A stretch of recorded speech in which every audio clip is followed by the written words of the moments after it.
Suu Kyi in a remote part of Burma, just hours after police had attacked and wounded scores of protesters.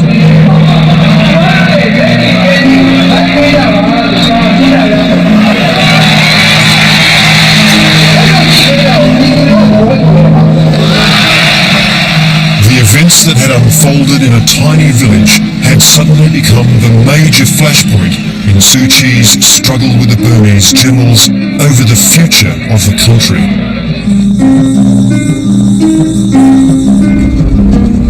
Just weeks before, we had travelled secretly to the village that would find itself at the centre of the violence.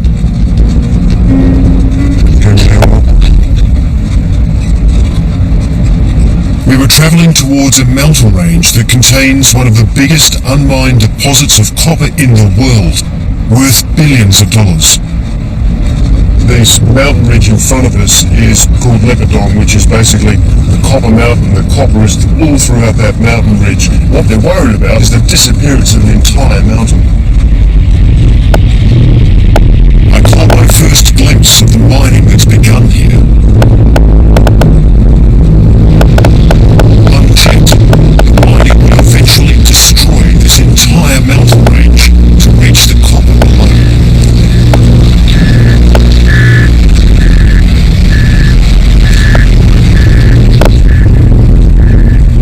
Three mountain peaks had already been reduced to rubble.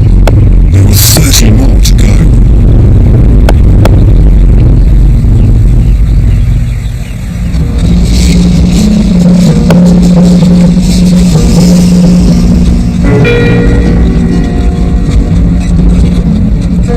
Right up against the mine is the village of Whitmay.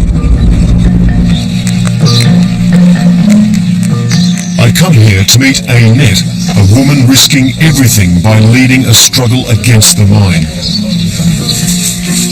She showed me where the mine was dumping waste on their fields. So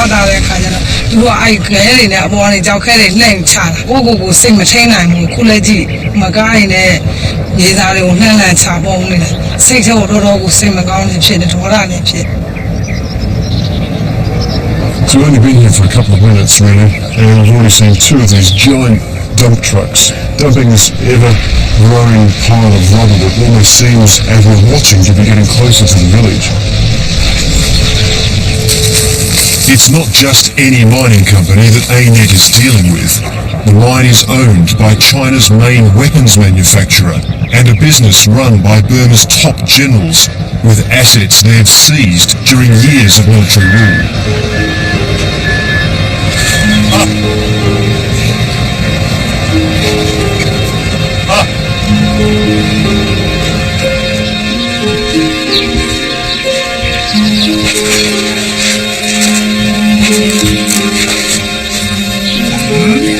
2 months ago, Annette was jailed for a week for leading a demonstration.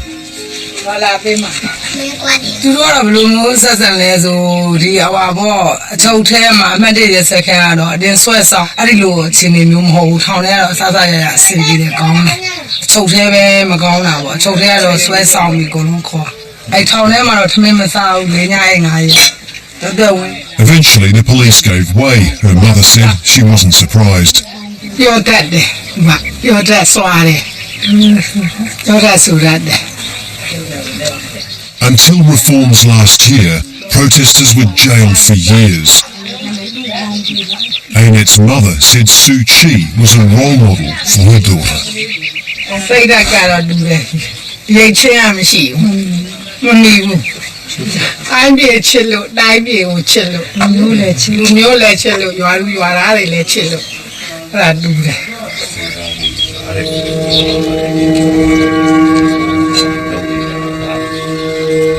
What's this? Annette showed me how the arrival of the mine had ripped out the heart of the village. The local authorities had sacked the village school teacher.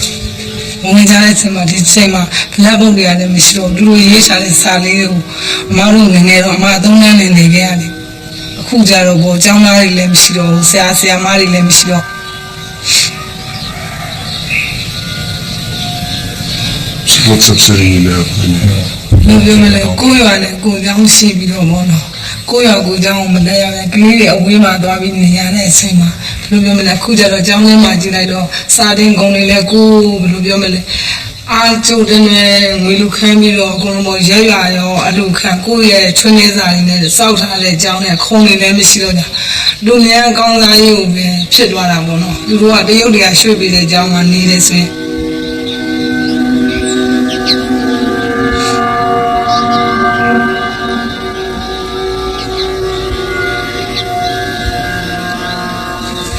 Government officials had even enticed away the village monk. This is a good thing as I do be the bono. Home alone lay yard, sign get a zin lay yard, do a dagger TV solution. I didn't win ever, whom I ran name about the Simangaya to do a Lubimele.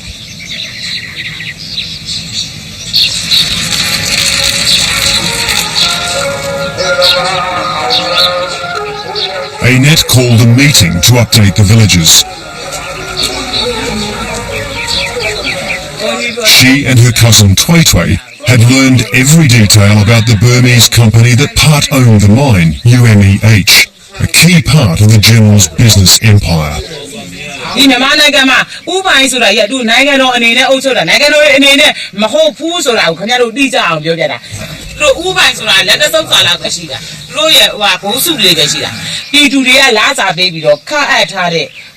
Uba in so I let her do that go. Sanita Ocho Kaimbo Yatubi, do that Dinya Debono, Logo Loama, I don't know that I did see Magania, drone in there, Loama, yes, I'm with the Jewish or highway.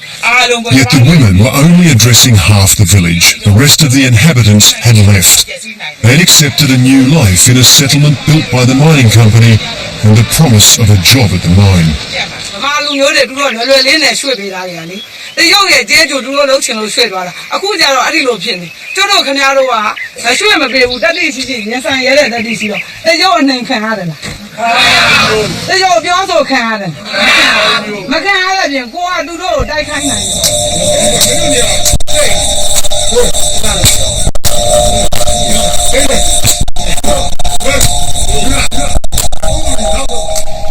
Each morning, Annette goes to pick vegetables in the fields that her family has lived off for generations.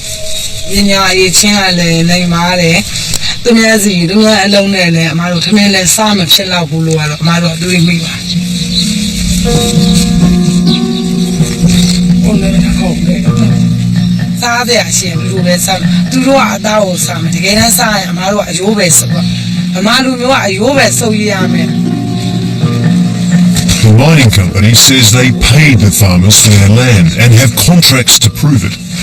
Annette says they were told the agreement was only for the temporary loss of crops.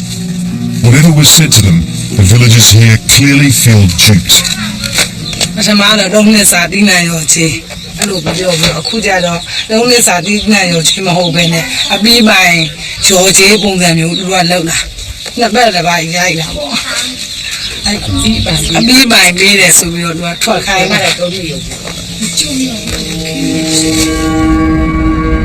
A few miles away is the new settlement built by the mining company for villagers who have given up their land.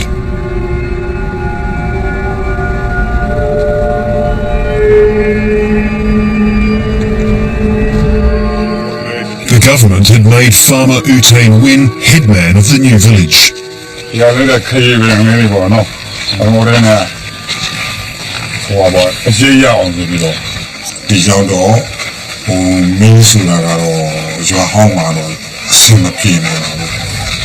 Each family received a new house and the promise of one job per family in the mine. Marcy has moved here with her husband and daughter.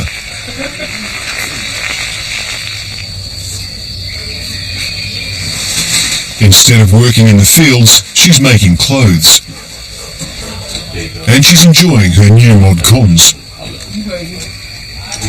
How is life different for you here than in Old Whitby?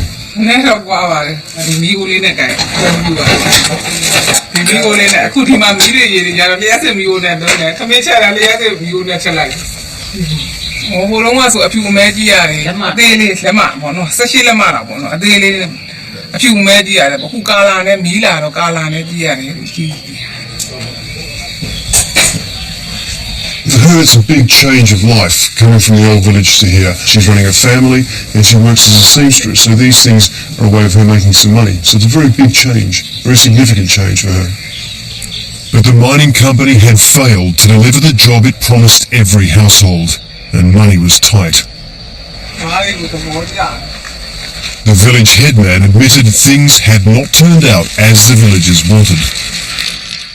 ရောချက်မှုလေးတွေရှိတာပေါ့နော်အစင်မပြေမှုလေးတွေရောအစင်ပြေမှုလေးတွေရောရှိတဲ့ပိုင်းလေးတွေလည်းရှိပါတယ်နော်အခုလိုတရင်တယောက်ကြတော့ပြီးလိုက်တဲ့ခါတော့စောင်းဝင်နေရတော့ဘလို့ပေါ့ဟိုတော့ပြီးတော့လေစီမံကိန်းမှာတော့ပြီးတော့ရောက်ဖို့လူမရှိရတဲ့ခက်ခဲတာပေါ့နော် What do you think of people like Annette and Twetwe who seem to be leading the people to stay?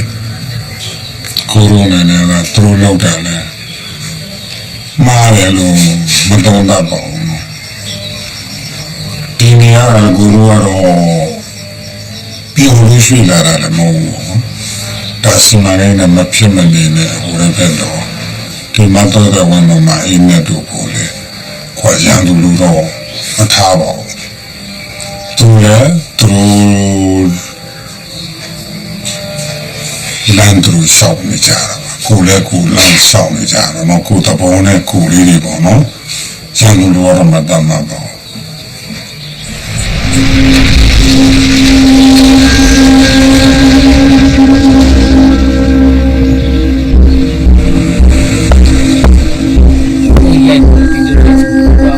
Back in the village, Annette may not have had electricity, but she was trying to run a modern protest.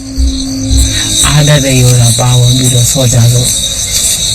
Nanda le biyo hongge ne biyo ura na la saung soja. Mo jo wa ro wa ne bi mo ro dwa. Wa chao dui ba le chao dui ya chao dui ba ne le chao dui phao so.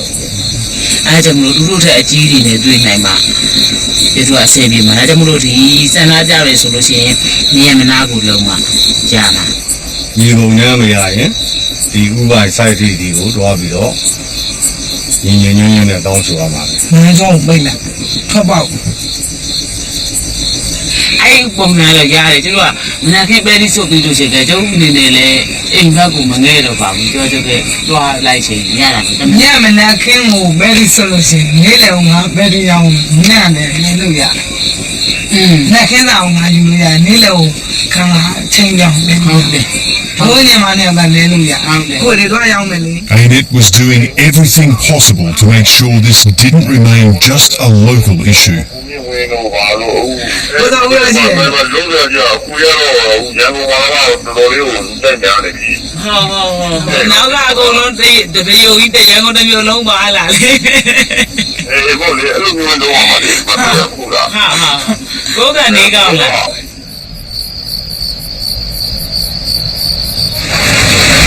Next morning, Annette took me to the mine headquarters. With a camera donated by her contacts in Rangoon, she was documenting an escalation of the conflict. Villagers with jobs at the mine had gone on a strike, demanding better pay and conditions. Just 2 years ago, this kind of defiance would have led to long prison terms. The compound was home to about 2,000 Chinese workers who get most of the skilled jobs. A few positions given to the locals were as low-paid cleaners and kitchen staff. ရွာတွေနေတာတဲ့ရွာတွေကိုမခံမဲနဲ့သူများရွာတွေကိုတွန်းခံနေလို့ဒီရွှေ့တဲ့ရွာလေးတွေကနေတာပြီးတော့ဟိုဟာအလုံးမရလို့ တရုတ်တွေဒီမှာအလုံးလုံးတယ်တရုတ်တွေကဓာတ်စာကိုအပြည့်အဝမပေးဘူးပြေးဝမပေးတဲ့အခါသူတို့ရအခွင့်အရေးလေးကိုသူတောင်းဆိုတယ်တောင်းဆိုတဲ့အချိန်မှာအဖွဲ့အစည်းတွေအကုန်လုံးကအဝင်မခံဘူး ဝန်ထမ်းကောင်းဆောင်ပြရ တယောက်မပြော Led by the village headman, a small group of workers was allowed in to negotiate. အကွေးလားတယောက်လားတာချန်တဲ့လူတွေချန်နေတယ် သူတို့ကြောင့်တို့အလုံးရတာပါလားလူကြီးဆိုတဲ့အမျိုးကိုရတာပါလားဆိုတဲ့အနေကိုမတွေးကြ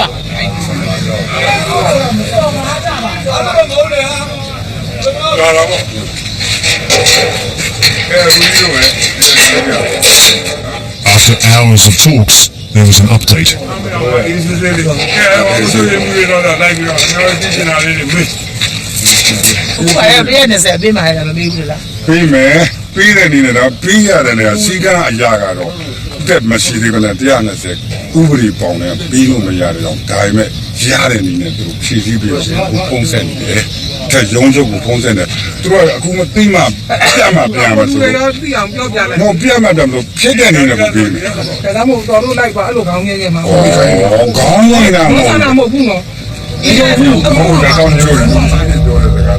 Mine officials were stalling, saying they had to check with Beijing. The striking workers camped outside the mine headquarters to keep up the pressure.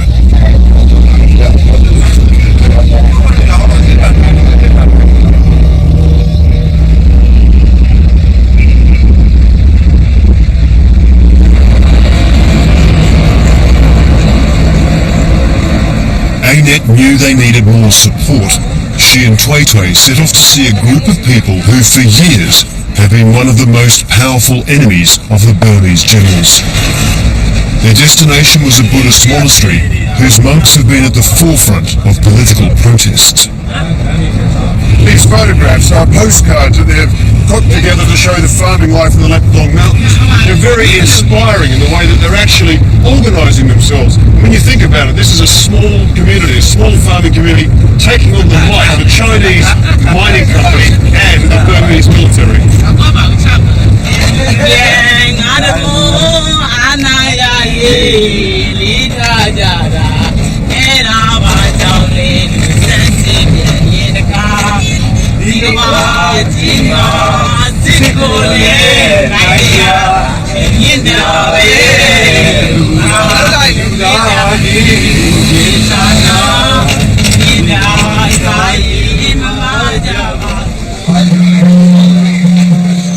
Burma's Buddhist monks aren't cloistered ascetics. In 2007, the monks in this monastery were amongst the first to rise against military rule. The protests were brutally repressed. After morning prayers, ANET and Tway had the chance to put their case.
Our presence had attracted attention.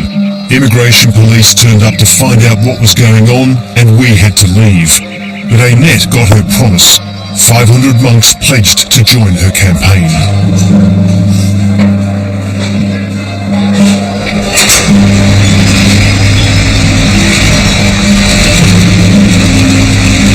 In Rangoon, ANET's campaign had become front-page news as a story of the generals stealing from the people. Burma's media is just emerging from decades of censorship. We went to meet a leading newspaper editor, Chormin Sway. Land issue is big problem from the government. It's a local crony business under control of the regime. They took a lot of lands from the local people by force. He told me that until recently, UMEH, the General's Company, was the mandatory local partner for any foreign investment. As Western companies arrive, they'll still find themselves having to deal with the generals, who have stakes in almost every aspect of Burma's economy, hotels, transport and land development. Currently, the military's officers is also chairperson or managing director of Burma Asia. Mostly the shareholders are top level officers. So we have to face big question and big challenge about that issue, UM Asia. How they control the all business sectors. How they influence to the current government. We follow the Chindwin River back towards Ainet's village. On the bank opposite, we saw the next stage in Ainet's campaign.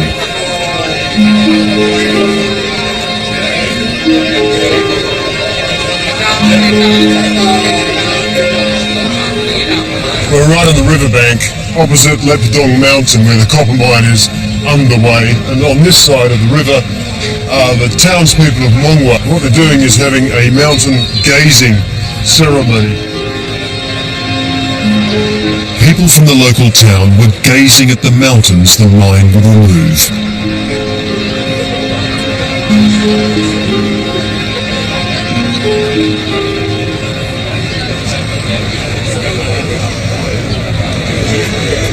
Ant, a poet, told me the police tolerated the gazing but had forbidden any other protest.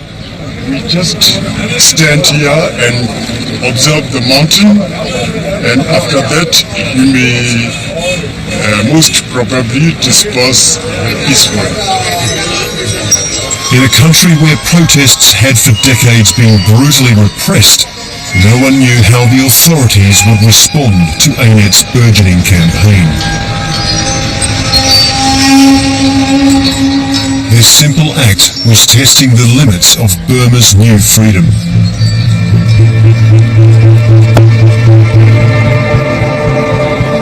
A fortnight after we left Burma, the promised 500 monks arrived to help the villagers, joining the protest outside the mine headquarters. When they ignored a deadline to leave, police threw incendiary grenades and set fire to the monks' tents.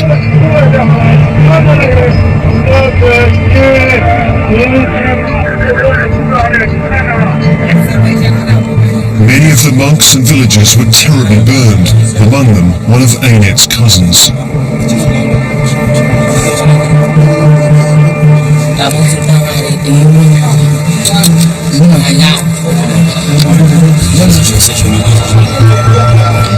Later that day, Aung San Suu Kyi arrived.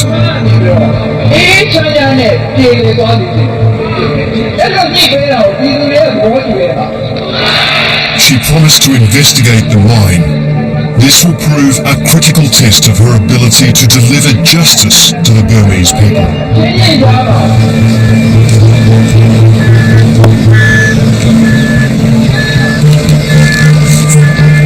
Just before we left Burma, Ainet had told us this was a struggle she was never going to give up.